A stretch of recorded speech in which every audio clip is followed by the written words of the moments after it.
Segment 3. Humans and their environment. Before watching Humans and their environment, think about this. How does a growing population affect air quality?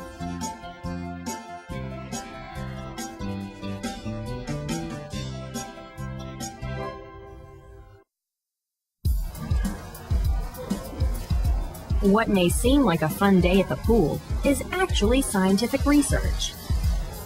Here, oceanographers are using plastic ducts to study how pollution moves via currents from one part of the sea to another. These plastic ducts, spilled from a ship in the mid-Pacific, ended up on an Alaskan shore. Scientists used the ducts to map the ocean's surface currents. Knowledge of sea currents is crucial to understanding how water, nutrients, and anything else that happens to fall into the water moves around the world's oceans. Spills from commercial ships are not always so whimsical. March 24, 1989. The Exxon Valdez hits a reef, spilling close to 42 million liters of oil into Alaska's Prince William Sound, coating hundreds of kilometers of shoreline and killing or injuring thousands of animals. Biologists are still measuring the spill's impact on the environment. Environmental changes, or accidents, have lasting repercussions. What happens in one part of the world may have consequences in other areas, even hundreds of kilometers away. Our pollution problems have been building for a long time. Starting in the late 18th century, the agricultural and industrial revolutions sparked an age of economic opportunity, but the environmental consequences were severe. Chemical waste contaminated food and water, and air pollution shrouded overpopulated cities. Population demands and increased production levels from industry and agriculture have resulted in pollution problems around the world. Pollution in the forms of runoff, smog, and ground contamination are especially severe in large cities. Environmental concerns are being addressed in Mexico City, a city where smog and ozone from automobile emissions cause widespread irritation to eyes and lungs. Because these pollutants are so small, they are easily embedded in the respiratory tract. This boy is being tested for lung damage. Dr. Margarita Castillejos works with patients affected by air pollution in Mexico City. Here in Mexico City, we have a really big problem of pollution.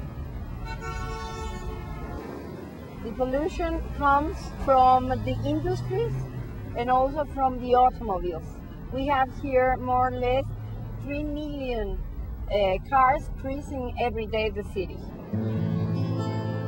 With over 100 million people, Mexico City has some of the worst pollution problems in the world.